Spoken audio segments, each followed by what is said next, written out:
let's see. Share my screen. All right, so for kind of the second half or the last half of Language and Society, I'm going to do my best to finish it on time, no matter what. But again, these are just things that are really interesting to me, and these are really parts that are really fascinating. But kind of in connection to dialects, are certain things dialects or are certain things other languages? Remember, is it on a continuum? Well, how do those things even kind of come about?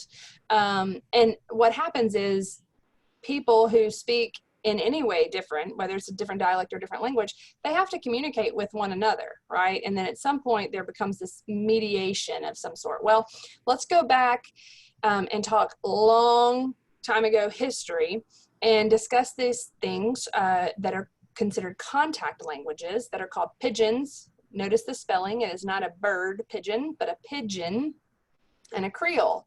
And so what are these things and how do they come about? And so I just want to walk you through sort of a life cycle of how sometimes languages develop.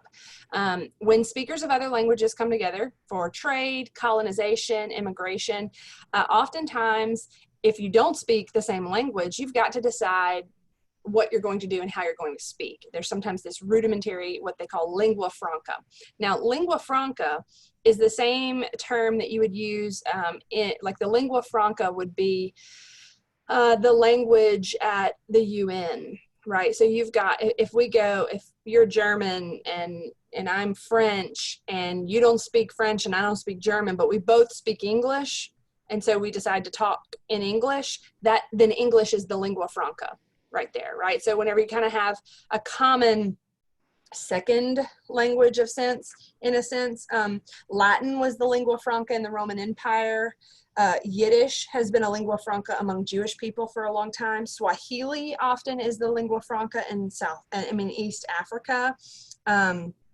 So there are a lot of different situations in which we create or have this information that we already have.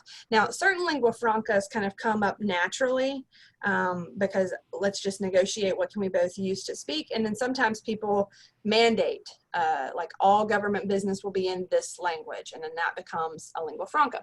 Well, let's go way back and let's assume that you don't have a steady or a stable lingua franca where we both speak something fluently. And this would happen in situations most likely when people were discovering the world, and you would land someplace and you would want to do trade and you would investigate that. Or this happened in slavery a lot, with a lot of slavery, like enslaving people and the capturing of people's properties. So a lot of this can be, there's a very natural component to this, but there's definitely a societal ravaging that can happen or kind of come about. But let's say you have two people who kind of come into a port for trade. You've got a group of people who are kind of coming in to a port on a coast for trade of any kind, and they need to kind of work together, and they're going to be there for a short amount of time. What they do is they develop what we call a pidgin. Essentially, they have to create a way to communicate with one another. They have to create the ability to speak to each other. And so, because there's only so much, have you ever just like tried to talk to someone who doesn't speak your language, and you say something in your language and then they say something in theirs, and then you say something in yours and then they say something in theirs, and it's just this back and forth. And sometimes your hand motions can help, but oftentimes you just get frustrated and quit, you know. Or now, luckily now we actually have dictionaries and translators and things like that we can do. But back before digital translators and dictionaries, you would have to decide how you're going to communicate with one another. Now, is it possible that you just dock into a port, kind of realize the frustration, maybe do a little bit of business and leave and never come back? Sure. But let's say you want to stay, you want to do some business, you need to have a way to communicate with people consistently and more than one person. Like my whole group of people needs to communicate with your whole group of people. That's when pidgins come about. Pidgins are created communication systems. They're rule governed, but they become very simple, right? You sort of reduce and simplify the grammar. A lot of pidgin, the vocabulary may come, what the studies have shown. Here's another like really fascinating thing about language. Pidgins have been studied all around the world.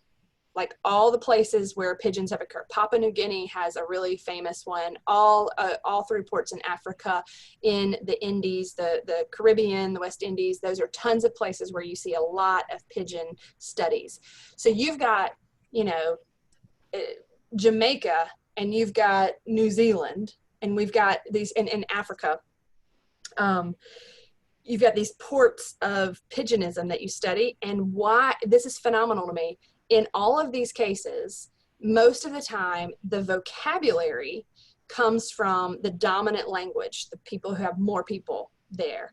But the other language that's in place is called the substrate language. That brings out the grammatical system. Now, why? Like that to me is phenomenal, because it basically proves that there is, like, the life of a language in general has some consistency, right? Like it's not like, oh, just because this group was dominant, but over here it was opposite. Like in all of these, the vocabulary comes from the dominant and the grammar comes from the substrate language. And so that's just a real, like, is it a coincidence, or is it just more evidence that language operates very specifically, right? So what happens then when what you are able to evaluate is essentially when you have this pigeon, when the pigeon first comes in, there's nobody who speaks this language, right? Like I'm walking in to you, nobody speaks the pigeon, but we have to develop this pigeon. And so we use it for the purpose that we need it to be. I need it to trade. I need it to fight. I need it to do whatever it is. But so I have it for a purpose, and it has few rules, few words. It's just for the purpose. Later, if the pigeon kind of stays there, if you stay there for a long enough time, the pigeon becomes stable and it becomes stabilized. But after it's stabilized for so long and people start having children and children start speaking this pigeon as their first language, now it is what we call a Creole. Okay, so that's like where the concept of Creole kind of comes in. How does Creole come in?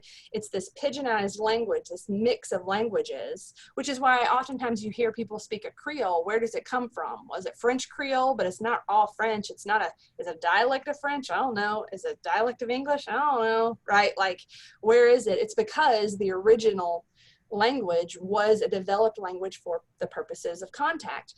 And so, but if you stay there and develop your time and your relationships as your children start speaking, and both people's children would start speaking this as a first language, now we have a Creole. So because all languages have certain things in common, we see certain things in common with pigeons and Creoles too.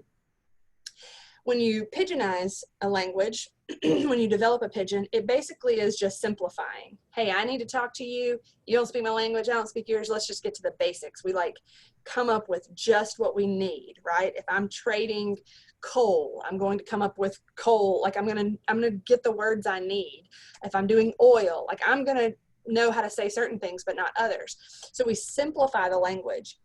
But if children speak this language as a first language, and remember all the things that we know about how children develop language and our natural ability to have, language development, Creolization becomes the expansion of that, right? So the children then, we've simplified it to create a Creole, to create a pigeon. The children are born and speaking it.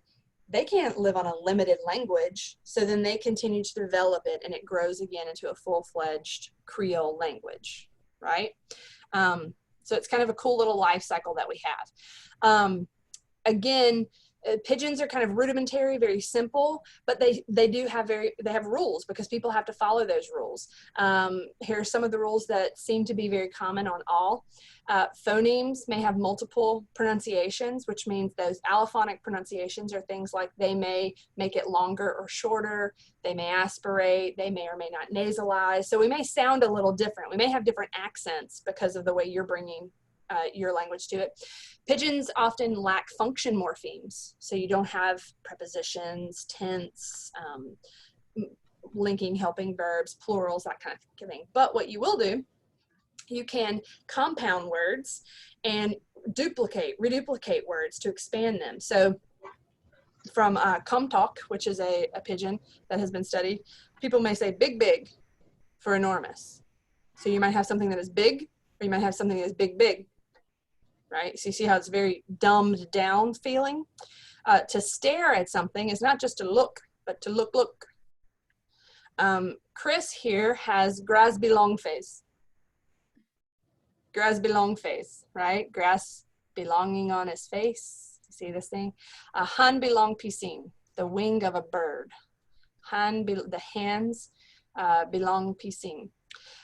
People can create sentences on their own word order of their native language until it's stabilized and creolized. I'm gonna give you some examples in a second.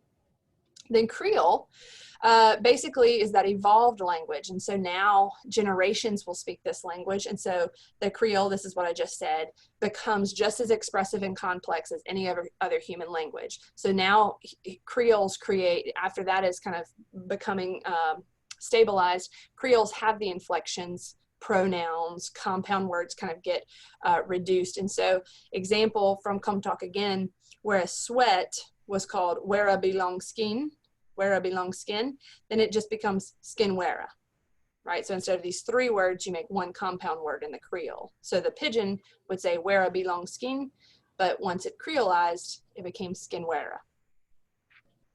Kind of crazy, I know, and you guys are. So how can children create this Creole based on such little input of a pigeon? And again, why do Creoles around the world have so many linguistic similarities? Well, we have innate linguistic capabilities that allow our brain, we flesh out those pigeons into full-fledged languages. And I just think that's phenomenal and fascinating that, you know, we have entire systems because children are born with linguistic capabilities, right? Tok Piscine, I have an example to show you, but this is probably one of the most famous Creoles that was a pigeon. It was, the Tok Piscine was creolized in Papua New Guinea. So it was the pigeon that was developed in Papua New Guinea.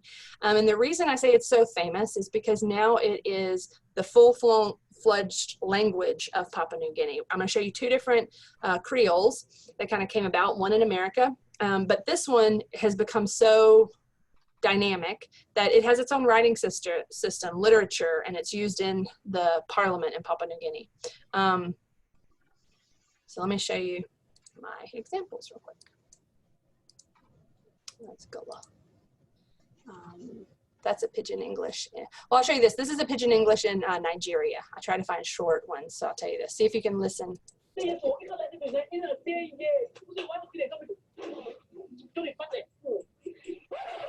What's up, guys? We're here in Libreville, Gabon, and I'm with three lovely ladies. Melvis just cooked me the best African food I've ever had. That's all. And I don't really understand them because they speak Pidgin English, not regular English, not American English, not British English, it's Pidgin English. So I want you to teach me some Pidgin words. First of all, like common greetings, just talking. Okay. You hear me with the one thought? I talk say if you enter the house, talk say good morning. Where you talk? Good morning. Good morning. Good morning. Come inside. Enter.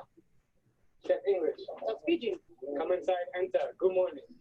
See, I don't understand what you're saying. Leader. Oh my God, you talk now.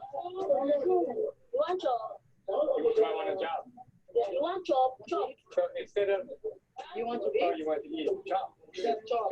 So instead of saying, do you want to eat or do you want food, they say, do you want to chop? Do you want to chop? If you say that to me, do you want to chop a tree or something? Okay, chop. Do you want to chop? Yes, I want to chop. You mean chop? Do you want chop? Are they saying do you want chop? It sounds like you want a job. Chop. Chop. C-H-O-P. All right, look here. This is Prince Charles. Let me find his right spot. Line belong me. Now all get a house, line belong. Now all get a house, line belong me on this fella. Time belong Diamond Jubilee belong Mrs. Quinn.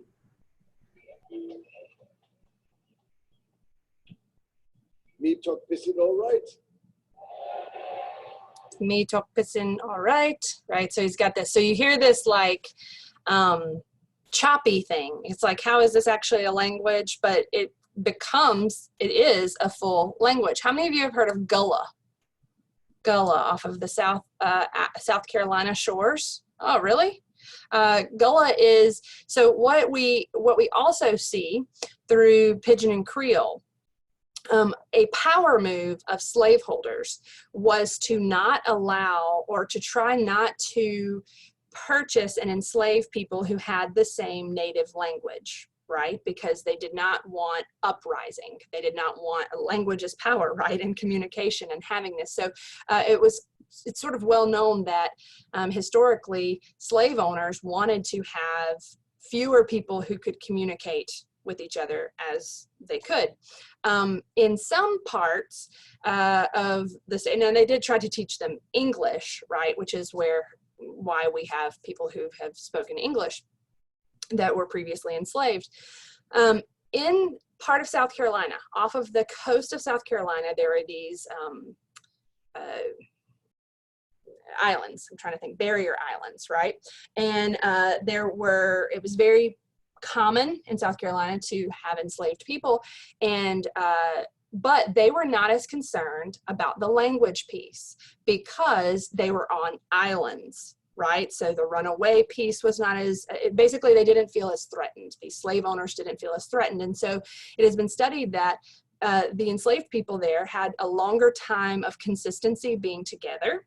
And so a Creole was developed off of the coast of South Carolina called Gullah. Sometimes now we'll just hear it as like this old Southern thing. You may see TV shows. Has anybody watched Sweet Magnolias on Netflix? It's a new one. The chef in the restaurant, he talks about his grandmother's old Gullah soup recipe. Well, Gullah has now since sort of become a cultural component, like this deep, sort of the South Carolinian, like island culture, right? Like this deep thing. But here is an example of what Gullah would sound like. And so they're actually using the book of John, and see if you can hear. Of John. For God make the world, the Word been there. The Word been there with God, and the Word been God. For God make the world, the Word been there with God. Through that Word, God make everything.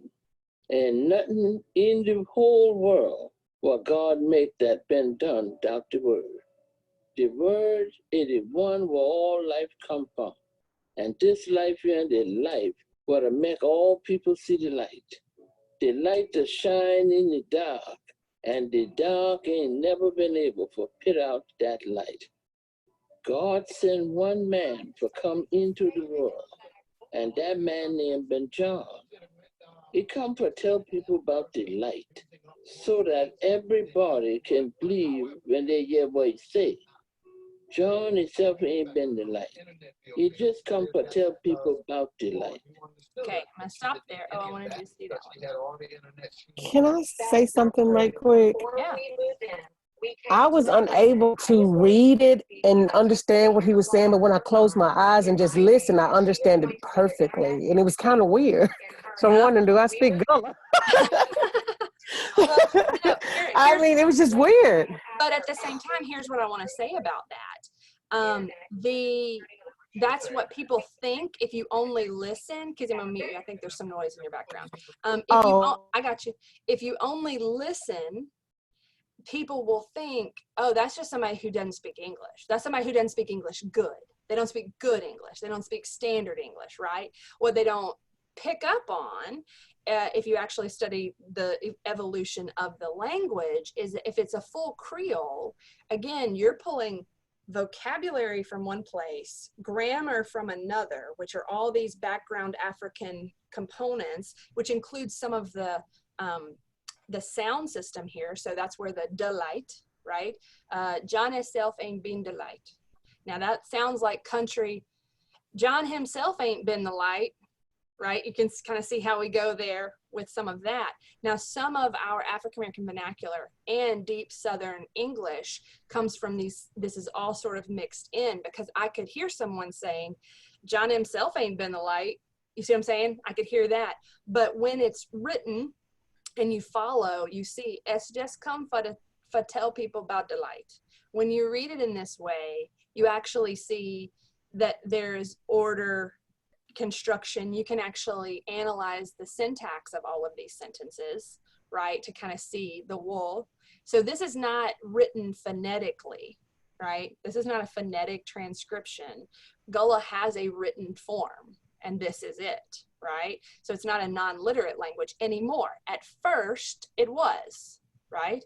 But this is, so it's real neat to kind of look through it. So yeah, Kizzy, that makes perfect sense to me when you say, I can hear that, I can feel that. If you, when you heard, again, go back here, see now if you can hear something similar about what he may be talking about in Tok Pisin. Let's see. Me Tok Pisin, all right? Oh wait, go back a little bit. Me Tok Pisin, all right? Why did it do that? In belong meal on this. Here we go. Belong meal on this fella. Time on Jubilee belong Mrs. Quinn.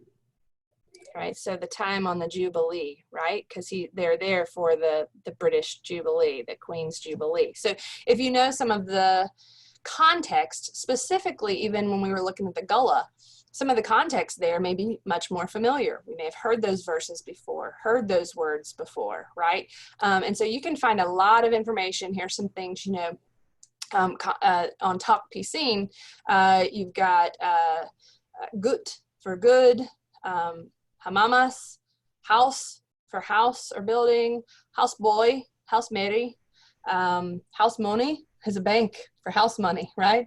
House sick for sick house. Pisin is a bird. And that's where, so you've got a lot of really cool information kind of to show us these contact in Creole languages. Any thoughts or questions on that? Because I do want to just hit a couple of so when they say living down here on the coast, and you know, I've just always heard they speak Creole in New Orleans. So that's totally something different, or that's the new language that they created, and that's what they're referring to, or? Well, so now we typically hear when they say, if someone speaks Cajun, and you really hear the Cajun, there's these deep Louisianans who do speak a true lineage of they're very hard to understand. Of the true Creole that is Cajun, right? People now are wanting to just sort of call that accent and some of those flavors over into that as Creole or Cajun, and that really becomes more of a dialect because it's so intelligible. But that's sort of, from now they have their grandmother's Creole Cajun to their mainstream English, and now they've sort of meshed that. And so they're taking that dialect continuum and even bringing it further to a general standard. Does that make sense? So it really depends on how much of the Creole they're actually speaking, or if they're just using Creole influences in their personal dialect, in their common dialect. But most of the time, I've only met one person's grandmother that was really Cajun, right? Like I'm talking deep in the swamp Cajun, and I had no idea what this woman was saying, you know? And so that is definitely more from the Creole, and that is how it developed. It's just that they have not stayed in, just like Gullah is a dying language there, but are there people who still have accents that may sound similar to that, or a few word structures? Sure. But the Gullah of the Creole in the time where that was the island language for the enslaved people was a deep Creole. Does that make sense? Any other questions on Creoles and pidgins? Not a question, but like I guess a curiosity. When he was speaking the pidgin and from the Book of John, is that a translation from the English, or are they looking at those Hebrew and Greek groups too to translate? It would be from English. It would be the concepts of, they would have been told in English what it is and how you say, and then they would have been restating it. Yeah. But when it's a full Creole, you can translate. Like if you know the full Creole and another language, you could translate. But typically in the settings of historical context, there was no translation happening because the Creole becomes it like envelops that whole society and becomes a new language, because then that's the children's first language. Does that make sense? So they kind of have that. I'm gonna stop the video.